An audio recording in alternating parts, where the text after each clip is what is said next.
Alright guys, so this is my studio. This is where I do most of my projects. And it is a mess right now. I have furniture all over that I am still either working on or waiting to be sold. So I have a mess. However, I am going to be working on that today. You remember when I redid this little area here? Well, today, besides picking up and organizing a lot of stuff, I am going to be working on this wall because this will become my staging wall when I am taking pictures of furniture, staging them for pictures and for resale. So I am going to clear all this stuff up and hopefully get some wallpaper on the wall and get it nice and pretty. We'll see.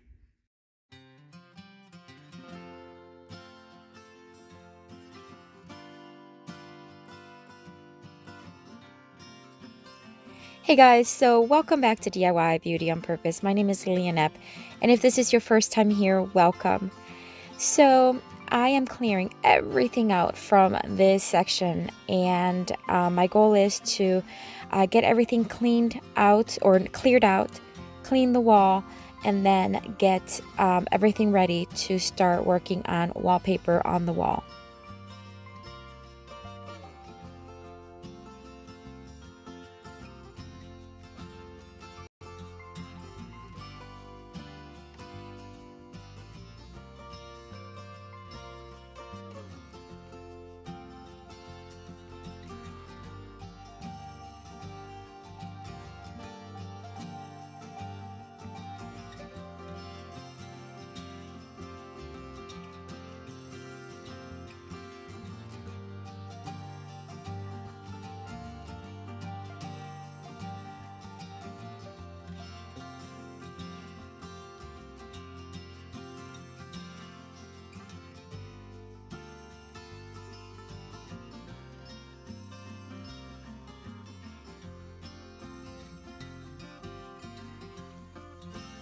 I am going to be putting the wallpaper not on the entire wall.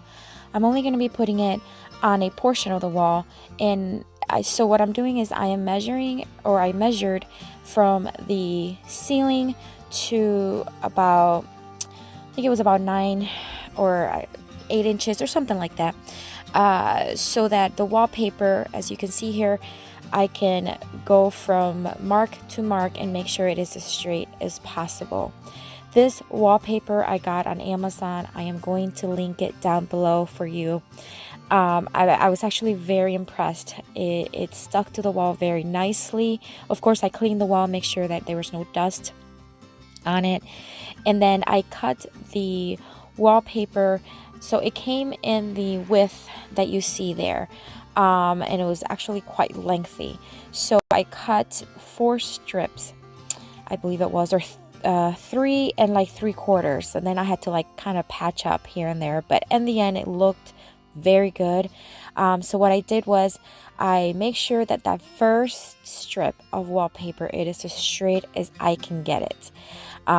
Because every other strip of wallpaper will follow that one. I hope that makes sense. So again, I'm just holding it with my right hand, making sure that it stays level with the marks that I made on the wall. And then I'm just pulling the backing little by little and then flattening out with my left hand. And let me tell you, it was actually quite easier than what I expected, at least the first strip. Now towards the bottom one, like the second one was also okay, you know, it was fine, not a lot of bubbles, but as I went down, I did get a few more bubbles. I flattened it out as much as I could. The wallpaper, the design is like a distressed look, so it is very forgiving, but overall I was very pleased.